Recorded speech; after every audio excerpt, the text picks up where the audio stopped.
and finally white, like a car headlamps. It was the only sign he gave of having heard. "Mr. Iron Man," shouted Hogarth, "we've got all the iron you want, all the food you want, and you can have it for nothing, if only you'll stop eating up the farms." The Iron Man stood up straight. Slowly he turned until he was looking directly at Hogarth. "We're sorry we trapped you and buried you," shouted the little boy.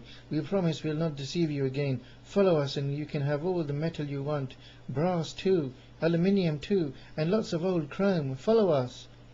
The Iron Man pushed aside the boughs and came into the lane. Hogarth joined the farmers. Slowly they drove back down the lane, and slowly, with all the cogs humming, the Iron Man stepped after them. They led through the villages.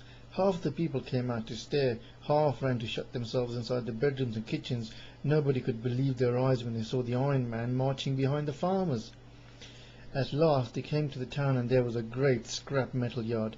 Everything was there: old cars by the hundred, old trucks, old railway engines, old stoves, old refrigerators, springs, bedsteads, bicycles, girders, gates, pans. All the scrap iron of the region was piled up there, rusting away. "There!" cried Hogarth. "Eat all you can." The Iron Man gazed and his eyes turned red. He kneeled down in the yard. He stretched out one elbow. He picked up a greasy black stove and chewed it like a toffee. There were delicious crumbs of chrome on it. He followed that with the double-decker bedstead, and the brass knobs made his eye crackle with joy.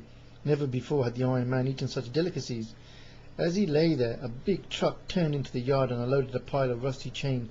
The Iron Man lifted a handful and let it dangle into his mouth. Better than any spaghetti. So there they left him. It was an Iron Man's heaven. The farmers went back to their farms. Hogarth visited the Iron Man every few days. Now the Iron Man's eyes were constantly a happy blue. He was no longer rusty. His body gleamed blue like a gun barrel, and he ate endlessly. Chapter 4. The Space Being and the Iron Man.